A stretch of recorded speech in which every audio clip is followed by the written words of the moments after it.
ইতিহাসের দিকে তাকাই তাহলে দেখতে পাই এই বাংলার মানুষ কখনো বৈষম্যকে মেনে নেয় নাই। বাংলাদেশের মানুষ সব সময় সাম্যের পক্ষে, ইনসাফের পক্ষে ছিল। এই জন্য আমরা ব্রিটিশদের বিরুদ্ধে লড়াই করে প্রথম স্বাধীনতা অর্জন করেছিলাম 1947 সালের 14 আগস্ট। আমরা সেই স্বাধীনতা অর্জনের পরেও কিন্তু আমরা এই 10% মুসলমান এই অঞ্চলে 90 ভাগের বেশি মুসলমানের দেশে আল্লাহর আইন আমরা বাস্তবায়ন করতে পারি নাই। আমরা 47-এর স্বাধীনতা উত্তরে পূর্ব পাকিস্তানের মধ্যে আবারও বৈষম্যের শিকার হয়েছিলাম। এই বৈষম্য আমরা মেনে নেই নাই। এই বৈষম্যকে না মানার কারণে আমরা বিভিন্ন আন্দোলনের মাধ্যমে সর্বশেষ 1971 সালের 9 মাস রক্তক্ষয়ী যুদ্ধের মাধ্যমে আমরা আবারও স্বাধীনতা অর্জন করেছিলাম। সম্মানিত হাজিরিন, সেই স্বাধীনতার মধ্যে আমাদের সংখ্যাগরিষ্ঠ মুসলমান ছিল, কিন্তু তখনও আমরা আল্লাহর আইন বাস্তবায়ন করতে পারি নাই এই 92% মুসলমানের দেশে।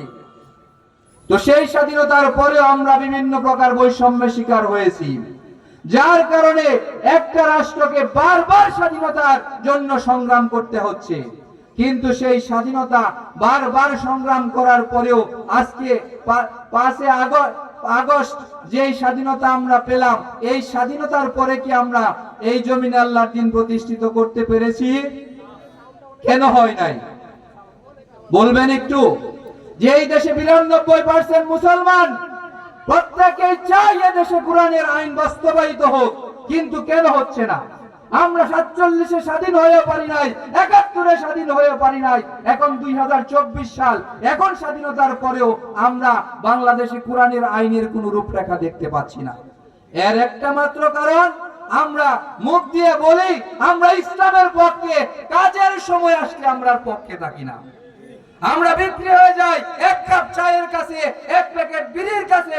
এইভাবে আমরা সাধারণ মানুষ বিকৃত হয়ে এদেশের সেকুলারিজমের দিকে, ন্যাশনালিজমের দিকে মানুষ ছুটে যায়।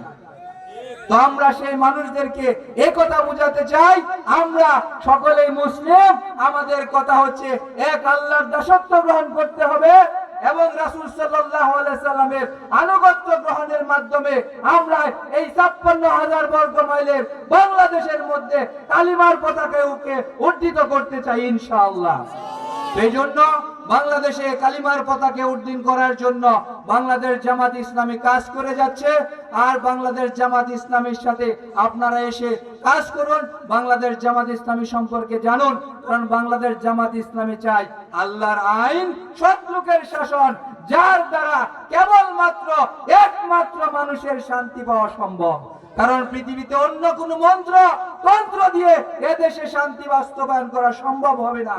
এজন্য সকলকে বাংলাদেশ জামাত ইসলামীর সাথে ঐক্যবদ্ধ হয়ে এদেশে আল্লাহর আইন বাস্তবায়নের জন্য আশার উদারতা আহ্বান জানিয়ে সকলের দীর্ঘায়ু, সুস্থতা কামনা করে আমি আমার আলোচনা এখানেই শেষ করছি।